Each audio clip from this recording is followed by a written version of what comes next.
손해보험 설계사 자격시험 핵심 요약 특강, 이번에는요 1편 보험 이론 및 윤리 중에서요 3장 보험 범죄 및 교통사고 예방에 대해서 알아보도록 하겠습니다. 2장에서는 두 문제가 출제가 되고요. 보험 사기에 대한 부분, 그리고 도로교통법에 관련된 부분이 아주 자주 나오고 있어요. 자, 그렇다 그러면 어떤 부분 살펴볼 건지 먼저 알아보겠습니다. 첫 번째는 보험 범죄와 보험 사기에 대해서 알아볼 거고요. 두 번째는 보험 범죄의 특성과 유형에 대해서 살펴보겠습니다. 세 번째는요, 보험범죄 근절을 위한 법령들에 대해서 살펴볼 거고요. 자, 네 번째로는 교통사고 예방을 위한 다양한 활동들 살펴볼 거고요. 마지막으로 교통사고 예방을 위해 강화된 법령에 대해서 알아보도록 하겠습니다. 자, 첫 번째로는 보험 범죄와 보험 사기입니다. 자, 보험 범죄는요, 보험 사기보다는 좀 넓은 개념이라고 보시면 될 것 같아요. 그런데 실무적으로 보험 범죄, 보험 사기를 엄격하게 구별해서 사용하지는 않습니다. 자, 보험 사기에 관련해서는요, 보험 사기 방지 특별법에서 처벌이 되는데요. 보험 사기 방지 특별법은 2016년 9월 30일부터 시행이 되었습니다. 자, 그래서 보험 사기 방지 특별법에서 보험 사기는 이렇게 정의가 돼요.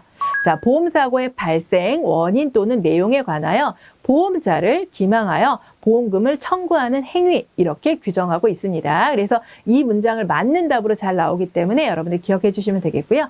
자, 보험사기 방지특법법에서 보험사기는 두 가지로 구분이 됩니다. 첫 번째는 연성사기, 두 번째는 경성사기입니다. 자, 연성사기는요, 다른 말로 기회사기라고 불리워요. 그래서 연성사기는 합법적인 어떤 청구를 과장하거나 확대하는 사기입니다. 자, 그렇다면 경성사기는 뭘까요?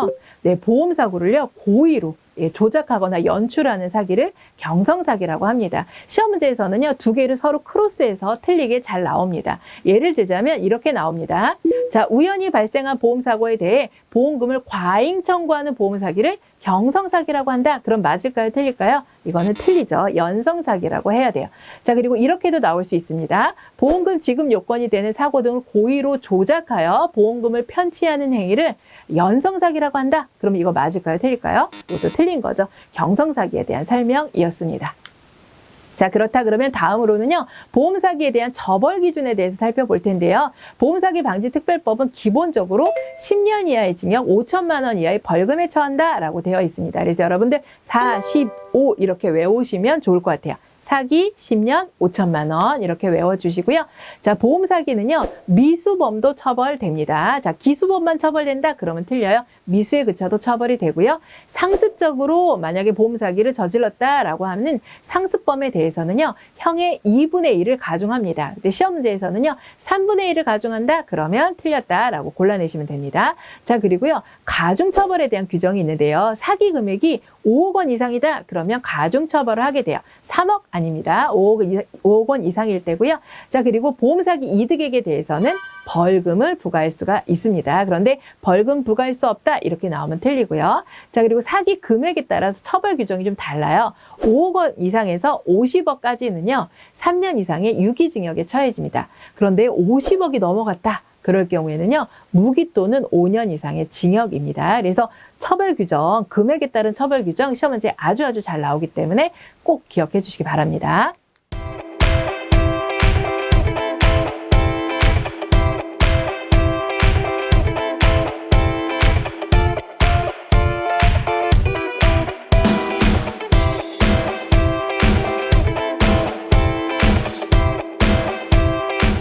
다음으로는 보험 범죄의 특성 및 유형에 대해서 살펴보도록 할 텐데요. 우선 보험 범죄의 특성부터 살펴보도록 할게요. 최근에 보험 범죄는요, 아주 복합적으로 일어납니다. 그런데 단순하게 일어난다? 그러면 틀리고요. 그리고 보험 범죄는 아주 다양하게 일어나고 있고요. 그렇기 때문에 보험 범죄 입증 자체도 곤란한 상황입니다. 그리고 보험 범죄가요, 조직화되어서 일어납니다. 그런데 개인화돼서 일어난다? 그러면 틀려요.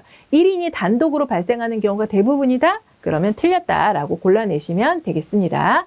자, 두 번째로 보험 사기, 보험 범죄의 사회적 피해인데요. 여러분 당연히 악영향을 미치겠죠. 첫 번째 모방 범죄나 동조 행위가 증가할 수 있습니다. 그런데 모방 범죄가 감소한다? 그러면 틀린 말이고요. 최근 10대, 20대 젊은 층의 보험 사기가 감소한다? 그러면 이 말도 틀린 말이다 라고 해서 여러분 골라내시면 됩니다. 자, 그리고요, 보험 범죄는요, 사회적 비용을 증가시킵니다. 그래서 대다수의 선량한 보험 계약자의 보험료가 오르는 그런 결과를 만들어냅니다. 그렇기 때문에 대다수의 선량한 보험계약자에 영향을 미친다 그래야 되는데요. 영향을 미치지 않는다 이렇게 나오면 틀립니다. 그리고 어떤 가치관이나 파괴 이런 부분이 또 하나의 문제점이라고 볼 수가 있겠습니다. 자, 그 다음으로 보험범죄 유형입니다. 이제 자주 사용되는 보험범죄는 어떤 것들이 있느냐라는 건데요. 첫 번째, 교통사고를 이용한 범죄 많습니다. 그래서 교통사고를 이용한 범죄는 범죄 실행이 어려워 많이 이용되는 보험사기가 아니다. 그러면 이 말은 틀린 말이에요. 가장 많이 사용되는 유형 중에 하나입니다. 자, 두 번째로는 병의원에 관련된 보험범죄 많고요. 세 번째로는 자동차 정비업체에 관련 보험범죄 많습니다. 그리고 최근에 강력범죄를 관련된 보험범죄도 늘어나고 있고, 기타 이제 보험 범죄에는요, 홀인원 보험 사기라든지 치아 관련된 보험 사기 이런 것들이 있다라고 보시면 되겠습니다.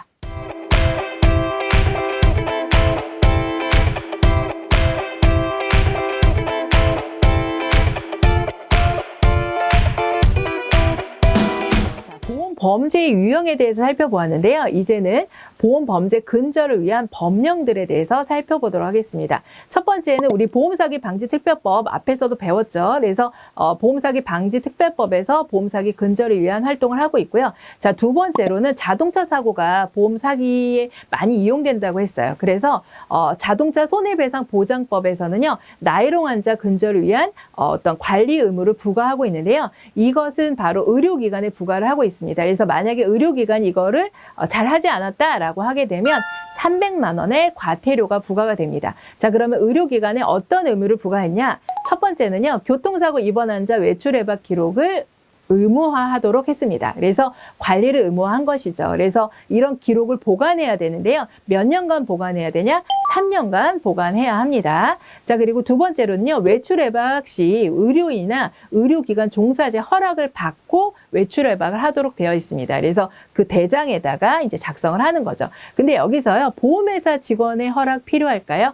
네, 보험회사의 직원의 허락은 필요가 없습니다. 의료기관 종사자, 의료인에게만 허락을 받고 외출 예방을 하시면 됩니다. 자, 세 번째로는요, 보험회사의 직원은 그렇다 그러면 이 외출 예방 기록에 대해서는요, 언제든지 열람을 할 수 있어요. 그래서 열람 청구권이 인정이 됩니다.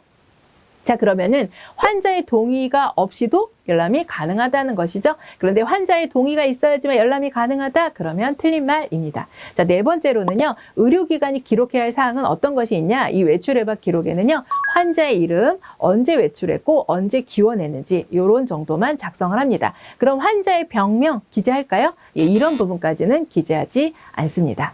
자, 그리고 자동차 관리법상 자동차 정비업체에게 정비 전후에 내역서 교부를 의무화했습니다. 그래서 이 부분을 위반하게 되면요, 정비업체는요, 100만 원의 과태료가 부과되게 됩니다. 그래서 정비 전후에 내역서를 교부해야 하잖아요. 그러면 고객이 요구하는 경우에만 주면 될까요? 자, 의무이니까요, 고객이 원하든 원하지 않든 교부해야 된다라는 부분을 기억해 주시면 되겠습니다. 그리고 범정부 차원에서도 다양한 보험사기 관련된 예방활동을 하고 있다는 점 기억해 주시면 됩니다.